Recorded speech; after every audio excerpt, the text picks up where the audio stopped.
ಎಲ್ಲರಿಗೂ ನಮಸ್ಕಾರಗಳು. ನನ್ನ ಹೆಸರು ನಮ್ರತ ಫಕೀರಪ್ಪ ನನ್ಮನಿ. ನಾನು 8ನೇ ತರಗತಿಯಲ್ಲಿ ಕಲಿಯುತ್ತಿದ್ದೇನೆ. ನಮ್ಮ ಶಾಲೆಯ ಗ್ರಂಥಾಲಯದಲ್ಲಿ 5,000 ಪುಸ್ತಕಗಳಿವೆ ಮತ್ತು ನಮ್ಮ ಶಾಲೆಯ ಗ್ರಂಥಾಲಯದಲ್ಲಿ ಕನ್ನಡ, ಇಂಗ್ಲಿಷ್, ಹಿಂದಿ, ವಿಜ್ಞಾನ ಮತ್ತು ಸಮಾಜ ವಿಜ್ಞಾನದ ಪುಸ್ತಕಗಳಿವೆ. ನಮ್ಮ ಪರೀಕ್ಷೆಗೆ ಬೇಕಾಗುವ ಹಲವು ಪುಸ್ತಕಗಳು ನಮ್ಮ ಗ್ರಂಥಾಲಯದಲ್ಲಿವೆ. ಸಾಯಂಕಾಲದ ಹೊತ್ತಿಗೆ ಬಂದು ತಮಗೆ ಬೇಕಾಗುವ ಪುಸ್ತಕಗಳನ್ನು ತೆಗೆದುಕೊಂಡು ಓದುತ್ತಾರೆ. ಅದರಿಂದ ತಮ್ಮ ಜ್ಞಾನವನ್ನು ಹೆಚ್ಚಿಸಿಕೊಳ್ಳುತ್ತಾರೆ.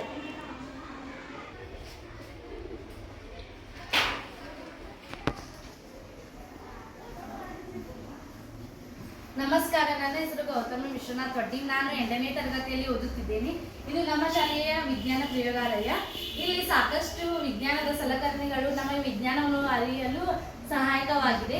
2024-25ನೇ ಸಾಲಿನ ಅಮೆರಿಕಾದ ಜಮಾ ಫೌಂಡೇಶನ್ ಎಂಬ ಕಮಿಟಿ ವತಿಯಿಂದ ನಮಗೆ 50,000 ರೂಪಾಯಿಯ ದೇಣಿಗೆ ಮೂಲಕ ವಿಜ್ಞಾನದ ಸಲಕರಣೆಗಳನ್ನು ನೀಡಿದ್ದಾರೆ ಮತ್ತು ತಾಲೂಕು ಪಂಚಾಯಿತಿಯವರು ಒಂದು ಟ್ರೆಜರಿಯನ್ನು ಹಾಗೂ ರಾಸಾಯನಿಕ ವಸ್ತುಗಳನ್ನು ದೇಣಿಗೆಯಾಗಿ ನೀಡಿದ್ದಾರೆ. ಹಾಗೂ ನಾವು ನಮ್ಮ ಶಾಲೆಯಲ್ಲಿ ವರ್ಷಕ್ಕೆ 100 ಪ್ರಯೋಗ ಎಂಬ ಒಂದು ವಿಶೇಷ ಯೋಜನೆಯನ್ನು ಹಮ್ಮಿಕೊಂಡಿದ್ದೇವೆ. ನಾವು ಪ್ರತಿದಿನವೂ ಒಂದೊಂದು ಪ್ರಯೋಗಗಳನ್ನುತ್ತೇವೆ. ಆ ಪ್ರಯೋಗಗಳಿಂದ ನಮಗೆ ವಿಜ್ಞಾನದ ಸಾಕಷ್ಟು ವಿಷಯಗಳನ್ನು ಅರಿತುಕೊಂಡಿದ್ದೇವೆ ಹಾಗೂ ಈ ಸಲಕರಣೆಗಳಿಂದ ನಮಗೆ ವಿಜ್ಞಾನವನ್ನು ಕಲಿಯಲು ತುಂಬ ಸಹಾಯಕವಾಗಿದೆ. ಧನ್ಯವಾದ.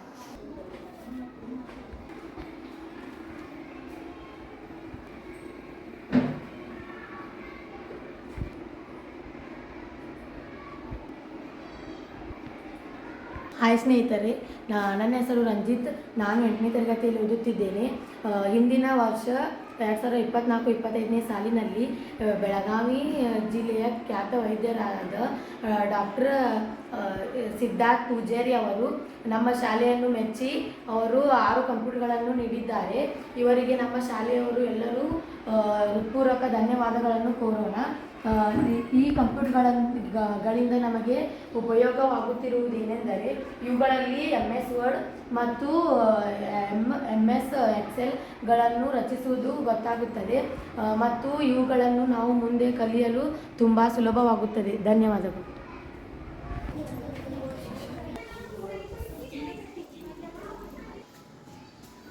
ನಮಸ್ಕಾರ, ನನ್ನ ಹೆಸರು ಚಂದ್ರಕಾಂತ್ ಅಂತ.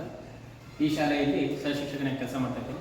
ನಾವು ನಮ್ಮ ಶಾಲೆಯಲ್ಲಿ ಕಳೆದ ವರ್ಷ ಬಹಳಷ್ಟು ಶಾಲಾ ಚಟುವಟಿಕೆಗಳನ್ನು ಫೇಸ್ಬುಕ್ನಲ್ಲಿ ಹಾಕ್ತಾ ಇದ್ದಾಗ ಫೇಸ್ಬುಕ್ನಲ್ಲಿ ವಿಸ್ತಾಸ್ ಲರ್ನಿಂಗ್ ಆ್ಯಪ್ನವರು ನಮ್ಮನ್ನು ಸಂಪರ್ಕ ಮಾಡಿದರು. ಅವರು ಒಂದು ಆಫರ್ ಕೊಟ್ಟರು. ಆ ಆಫರ್ನ ಮೂಲಕ ನಾವು ವಿಸ್ತಾಸ್ ಲರ್ನಿಂಗ್ ಆ್ಯಪನ್ನು ಪರ್ಚೇಸ್ ಮಾಡಿದ್ದೀವಿ.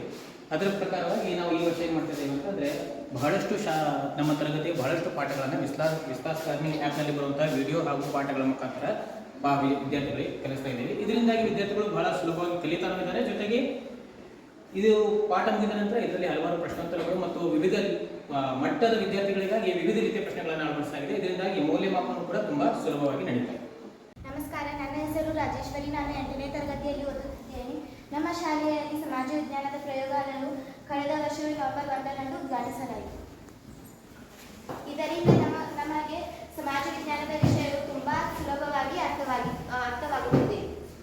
ಇದರಿಂದ ನಮಗೆ ತುಂಬ ಕಷ್ಟಕರವಾದ ವಿಷಯಗಳನ್ನು ತುಂಬ ಸುಲಭವಾಗಿ ಅರ್ಥವಾಗುತ್ತಿದೆ. ಒಂದಿಷ್ಟು ವಿಷಯಗಳನ್ನು ನಾವು ತುಂಬ ಕಷ್ಟಕರವಾದ ವಿಷಯಗಳನ್ನು ತುಂಬ ಆಳವಾಗಿ ಅರ್ಥ ಮಾಡಿಕೊಳ್ಳಲು ಈ ಪ್ರಯೋಗಾಲಯವು ನಮಗೆ ಸಹಾಯಕವಾಗಿದೆ. ನಮಸ್ತೆ, ನನ್ನ ಹೆಸರು ಮಂಜುನಾಥ್ ರಪ್ಪ ಹುಬ್ಬಳ್ಳಿ ಅಂತ. ಹುಬ್ಬಳ್ಳಿ ಶಾಲೆಯ ಸುಲಿಂಶ ಅಧ್ಯಕ್ಷನಾಗಿ ಮಾಡ್ತೀನಿ. ನಮ್ಮ ಶಾಲೆಗೆ ಕಳೆದ 1925ರಲ್ಲಿ ಪ್ರಾರಂಭಗೊಂಡು ನಮ್ಮ ಮೊದಲು ಏನೈತಪ್ಪ ಅಂತಂದ್ರೆ ನಮ್ಮ ಶಾಲೆ ಅಷ್ಟೊಂದು ಕೊಠಡಿಗಳ ವ್ಯವಸ್ಥೆ ಇರ್ತಿರ್ಲಿಲ್ಲ. ಹಿಂಗಾಗಿ ಶಾಲೆ ಪ್ರಾರಂಭ ಆದ ತಕ್ಷಣ ಅಲ್ಲೇ ಗುಡಿ ಗುಂಡರದಲ್ಲೇ ನಾವು ಕಲಿಸ್ಕೊಂಡು ಬಂದು ಇಲ್ಲೇ ಈ ಸದ್ಯ ಆವಾಗ ಜನರಿಂದ ದೇಣಿಗೆ ಮಾಡಿ ಕೆಲವೊಂದು ಕೊಠಡಿಗಳಲ್ಲಿ ಕೆರೆ ಓದ್ಕಾರ ಮಾಡಿಕೊಂಡು ಈಗೇನೋ ಒಂದು 4-5 ಕಡೆ ಕೊಠಡಿನೂ ಮಾಡಿದ್ದು ಮಾಡಂತ ಈ ಇತ್ತಿತ್ತಲ ಏನಾಗ್ಬಿಟ್ಟೈತೆ ಅಂದರೆ ನಮ್ಮ ಸ್ಕೂಲ್ ಹುಡುಗರ ಸಂಖ್ಯೆ ಹೆಚ್ಚಾಗಂತಲೇ ನಮಗೆ ಕೊಠಡಿ ಸಂಖ್ಯೆ ಇನ್ನೂ ಬೇಕಾಗಿದ್ದಾವೆ. ಯಾಕೆ ಕಾರಣಪ್ಪ ಅಂತಂದರೆ ನಮ್ಮ ಶಿಕ್ಷಕರ ಏನು ಬಳಗ ಇಲ್ಲ. ಸುತ್ತಮುತ್ತ ಹಳ್ಳಿಗಳನ್ನ ಈ ಥರ ಶಿಕ್ಷಕರನ್ನ ಎಲ್ಲಿ ನೋಡಿಲ್ಲ. ಅಷ್ಟು ಚಲೋ ಶಿಕ್ಷಕರ ಟೀಮ್ ನಮ್ಗೆ ಕೊಡೈತಿ. ಮತ್ತು ಈಗ ಪ್ರತಿ ಸಲಕ್ಕಿಂತ ಈ ಸಲ ಮಕ್ಕಳ ಸಂಖ್ಯೆನೂ ಜಾಸ್ತಿ ಆಗ್ತಾಯಿದೆ. ಇದರ ಪ್ರಕಾರ ನಮ್ಮ ಕುಕ್ಕಡಳ್ಳಿ ಗ್ರಾಮ ಕಟ್ಕಡೆ ಹಳ್ಳಿ ಆಗಿದ್ದರಿಂದ ಬಸ್ಸಿನ ಸೌಕರ್ಯ ಒಂದು ಇಲ್ಲಿಲ್ಲ. ಯಾವುದೇ ಕಾರಣಕ್ಕೂ ಸರಿಯಾಗಿ ಬಸ್ಸಿನ ವ್ಯವಸ್ಥೆ ಇಲ್ಲ. ಮತ್ತು ಸುತ್ತಮುತ್ತ ಹಳ್ಳಿಯಿಂದ ಮಕ್ಕಳು ಬರೋ ಸಂಖ್ಯೆನೂ ಆಗ್ತಾ ಕೆಲಸ ಅದು ಈಗ ಇದ್ದ ಶಿಕ್ಷಕರ ಗುಣಗಳು ನೋಡ್ರೆ ಸುತ್ತಮುತ್ತ ಇದ್ದ ಹಳ್ಳಿಯಿಂದ ಮಕ್ಕಳು ಬರುವಂಥ ಚಾನ್ಸ್ ಐತಿ. ಅದಕ್ಕೆ ನಮಗೆ ಇನ್ನೊಂದು 4-5 ಕೊಠಡಿ ಆದರೂ ಬೇಕಾಗಿತ್ತು. ಆ ಕಾರಣಕ್ಕೆ ನಾವು ನಮ್ಗೆ ಇನ್ನೊಂದು ಈ ಸದ್ಯಕ್ಕೆ ಒಂದು 2 ಕೊಠಡಿಗಳನ್ನ ದಯಮಾಡಿ ಕೊಟ್ಟರೆ ಭಾಳ ಚಲೋ ಆಕೈತಿ, ಭಾಳ ಅನುಕೂಲ ಆಕೈತಿ. ಮತ್ತು ಇನ್ನು ಕೆಲವೊಂದು ದಿವಸದಾಗ ನಮ್ಗೇನು ಹೈಸ್ಕೂಲು ಸ್ಯಾಂಕ್ಷನ್ ಮಾಡಿಕೊಡ್ತಾ ಭರವಸೆ ಕೊಟ್ಟಿದ್ದಾರೆ ಇಲಾಖೆ ವತಿಯಿಂದ. ಅದು ಆದ್ರಂತೂ ಭಾಳ ಚಲೋ ಆಕತ್ತೆ ನಮಗೆ. ಆ ಪ್ರಕಾರ ತಾವು ಒಂದು 2 ಕೊಠಡಿಗಳನ್ನ ನಮ್ಗೆ ಅಗದಿ ತ್ವರಿತವಾಗಿ ಮಾಡಿಕೊಡ್ಬೇಕು ಅಂತೇಳಿ ತಮ್ಮಲ್ಲೇ ಕೇಳ್ಬೋದು. ನಮಸ್ಕಾರಗಳು. ನಾನು ಶ್ರೀ ಎ ಜಿ ಮುಲ್ಲಾ, ನಲಿಕಲಿ ಶಿಕ್ಷಕ, ಸರ್ಕಾರಿ ಮಾದರಿ ಕನ್ನಡ ಹಿರಿಯ ಪ್ರಾಥಮಿಕ ಶಾಲೆ ಕುಕ್ಕಡೊಳ್ಳಿ. ಈ ಗ್ರಾಮಕ್ಕೆ ನಾನು ವರ್ಗಾವಣೆಗೊಂಡು ಬಂದು 5 ವರ್ಷಗಳಾದವು. ಈ ಶಾಲೆ 1925ರಲ್ಲಿ ಪ್ರಾರಂಭಗೊಂಡಿದ್ದು ಆರಂಭಿಕ ಹಂತದಲ್ಲಿ ಕೇವಲ 1ರಿಂದ 5ನೇ ತರಗತಿಯವರೆಗೆ ಮಾತ್ರ ತರಗತಿಗಳು ನಡೀತಾ ಇತ್ತು. ಆ ಸಂದರ್ಭದಲ್ಲಿ ಹಲವಾರು ನಮ್ಮ ಹಿಂದಿನ ಸಹಶಿಕ್ಷಕ ವರ್ಗ ಬಹಳಷ್ಟು ಶ್ರಮಪಟ್ಟು ಇವತ್ತು 2025ನೇ ವರ್ಷ ನಮ್ಮ ಶಾಲೆಯ ಶತಮಾನೋತ್ಸವ ವರ್ಷ ಆಗಿರುವುದರಿಂದ ಬಹಳಷ್ಟು ಹುಮ್ಮಸ್ಸಿನಿಂದ ಈ ಒಂದು ಶತಮಾನೋತ್ಸವವನ್ನು ಆಚರಿಸಬೇಕು ಎನ್ನುವಂತಹದ್ದನ್ನು ನಾವು ನಮ್ಮ ಊರಿನ ಹಿರಿಯರೊಂದಿಗೆ ಚರ್ಚಿಸಿ ಒಂದು ನಿರ್ಧಾರಕ್ಕೆ ಬಂದಿದ್ದೀವಿ. ಆ ನಿಟ್ಟಿನಲ್ಲಿ ನಾನು ತಮ್ಮ ಮುಂದೆ ತಿಳಿಸುವಂತಹ ಈ ನಮ್ಮ ಶಾಲೆಯ ಬಗ್ಗೆ ವಿಷಯಗಳಪ್ಪ ಅಂತಂದರೆ, ಈಗಾಗಲೇ ನೀವು ಈ ವಿಡಿಯೋವನ್ನು ವೀಕ್ಷಿಸುವ ಮುಂಚೆ ನನ್ನ ಶಾಲೆಯ ಯಶೋಗಾಥೆ ಹೇಗೆ ಆಗಿದೆ ಅನ್ನೋದರ ಕುರಿತಂತೆ ಸಾಕಷ್ಟು ಮಾಹಿತಿ ನಿಮಗೆ ತಿಳಿದಿರ್ತದೆ. ಆದಾಗ್ಯೂ ಕೂಡ ನಾನು ನನ್ನ ಈ ಶಬ್ದಗಳಲ್ಲಿ ಹೇಳಬೇಕಪ್ಪ ಅಂತಂದರೆ, ಈ ಶಾಲೆಗೆ ಬಹಳಷ್ಟು ಸಮುದಾಯದವರ ಸಹಾಯ ಸಹಕಾರ, ನಮ್ಮ ಇಲಾಖೆಯ ಸಹಾಯ ಸಹಕಾರದಿಂದ ಸಾಕಷ್ಟು ಪ್ರಗತಿಯನ್ನು, ಅದು ಗುಣಮಟ್ಟದ ಪ್ರಗತಿಯನ್ನು ನನ್ನ ಶಾಲೆ ಕಂಡುಕೊಂಡಿದೆ. ಪ್ರತಿ ವರ್ಷವೂ ಕೂಡ ನನ್ನ ಶಾಲೆಯ ಈ ಪಠ ಸಂಖ್ಯೆಯು ಅಂದರೆ ಮಕ್ಕಳ ಸಂಖ್ಯೆಯು ಹೆಚ್ಚಾಗ್ತಾ ಹೋಗ್ತಾ ಇದೆ. ನಾನು ಈ ಶಾಲೆಯ ಇನ್ನೂ ಹೆಚ್ಚಿನ ಪ್ರಗತಿಯನ್ನು ಶಿಕ್ಷಕ ಬಳಗದೊಂದಿಗೆ ಕಾಣಬೇಕಪ್ಪ ಅಂತಂದರೆ ನಮಗೆ ಕೆಲವೊಂದು ಭೌತಿಕ ಸೌಲಭ್ಯಗಳು ಅತ್ಯವಶ್ಯಕವಾಗಿವೆ. ಆ ನಿಟ್ಟಿನಲ್ಲಿ ಈ ವರ್ಷ ಇಲಾಖೆಯಿಂದ ನಮಗೆ ನಮ್ಮ ಈ ಊರಿನಲ್ಲಿ ಪ್ರೌಢಶಾಲೆ ಪ್ರಾರಂಭಗೊಳ್ಳುವುದು ಎಂಬ ಮಾಹಿತಿಯೂ ಕೂಡ ಕಿಂಚಿತ್ತಾಗಿ ದೊರೆತಿದೆ.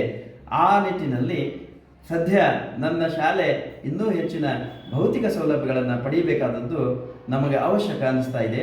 ಆ ನಿಟ್ಟಿನಲ್ಲಿ ಕೊಠಡಿಗಳು ಬಹಳಷ್ಟು ಅವಶ್ಯಕವಾಗಿವೆ. ನನ್ನ ಶಾಲೆಯಲ್ಲಿ ಕೈತೋಟ ಇದೆ, ವಿಜ್ಞಾನ ಕೊಠಡಿ ಅದ, ಸಮಾಜ ಕೊಠಡಿ ಅದ, ಕನ್ನಡ ಕೊಠಡಿಯನ್ನು ನಾವು ನಿರ್ಮಾಣ ಮಾಡ್ತಾ ಇದ್ದೀವಿ. ಆ ನಿಟ್ಟಿನಲ್ಲಿ ನಮ್ಮ ಗ್ರಾಮ ಪಂಚಾಯಿತಿಯು ಕೂಡ ಬಹಳಷ್ಟು ನಮಗೆ ಸಹಾಯ ಸಹಕಾರವನ್ನು ಒದಗಿಸಿ ಉತ್ತಮ ರೀತಿಯ ಗ್ರೌಂಡನ್ನು ತಯಾರು ಮಾಡಿಕೊಟ್ಟಿದೆ. ಇನ್ನು ಕೊಠಡಿಗಳು ಆದವಪ್ಪ ಅಂತಂದರೆ ಇನ್ನೂ ನಮ್ಮ ಈ ಶಾಲೆಯ ಶ್ರೇಯೋಭಿವೃದ್ಧಿಗೆ ಬಹಳಷ್ಟು ಅನುಕೂಲ ಆಗ್ತದೆ ಅನ್ನುವಂತಹ ಮಾತನ್ನು ತಮ್ಮ ಮುಂದೆ ಸಾದರಪಡಿಸಲಿಕ್ಕೆ ಇಚ್ಛೆ ಪಡ್ತಾ ಇದ್ದೀನಿ. ದಯಮಾಡಿ ನನ್ನ ಶಾಲೆಗೆ ಭೌತಿಕ ಸೌಕರ್ಯಗಳಲ್ಲಿ ಈ ಕೊಠಡಿಗಳನ್ನು ಕಟ್ಟಿಸಿಕೊಡಬೇಕಂತ ಹೇಳಿ ತಮ್ಮಲ್ಲಿ ವಿನಂತಿಸಿಕೊಳ್ಳುತ್ತೇನೆ. ನಮಸ್ಕಾರ. ಇದು ನಮ್ಮ ಶಾಲೆಯ 2025-26ನೇ ಸಾಲಿನ ವಿಜ್ಞಾನ ಸಂಘ. ಈ ವಿಜ್ಞಾನ ಸಂಘದಲ್ಲಿರ್ತಕ್ಕಂತಹ ಎಲ್ಲ ವಿದ್ಯಾರ್ಥಿಗಳ ಸಹಕಾರದಿಂದ ನಾವು ಪ್ರತಿದಿನ ವಿಜ್ಞಾನದ ಪ್ರಯೋಗಗಳು, ವಿಜ್ಞಾನದ ಇನ್ನಿತರ ಎಲ್ಲ ಚಟುವಟಿಕೆಗಳನ್ನು ಅತ್ಯಂತ ಯಶಸ್ವಿಯಾಗಿ ಮಾಡುವುದರ ಮೂಲಕ ಎಲ್ಲ ವಿದ್ಯಾರ್ಥಿಗಳಿಗೂ ವಿಜ್ಞಾನ ವಿಷಯದ ಕುರಿತು ಕುತೂಹಲ ಮೂಡಿಸಲಿಕ್ಕೆ ಇದು ಸಹಾಯಕಾರಿಯಾಗ್ತಾ ಇದೆ. ನನ್ನ ವಿಜ್ಞಾನ ಟೀಮ್ ಬಗ್ಗೆ ನನಗೆ ತುಂಬ ಕೂಡ ಹೆಮ್ಮೆ ಇದೆ. ಇದು ನಮ್ಮ ಶಾಲೆಯ ಈಕೋ ಕ್ಲಬ್ ಸಂಘ. ನಮ್ಮ ಶಾಲೆಯ ಈಕೋ ಕ್ಲಬ್ ಸಂಘವನ್ನು ಸಲೀಂ ಅಲಿ ಈಕೋ ಕ್ಲಬ್ ಸಂಘ ಎಂದು ನಾಮಕರಣ ಮಾಡಲಾಗಿದೆ. ಶಾಲೆಯಲ್ಲಿ ಯಾವುದೇ ರೀತಿಯ ಪರಿಸರಕ್ಕೆ ಸಂಬಂಧಪಟ್ಟ ಚಟುವಟಿಕೆಗಳು ಬಂದಾಗ ನಾವೆಲ್ಲರೂ ಈಕೋ ಕ್ಲಬ್ನ ಅಡಿಯಲ್ಲಿ ಆ ಎಲ್ಲ ಚಟುವಟಿಕೆಗಳನ್ನು ಮಾಡ್ತೇವೆ.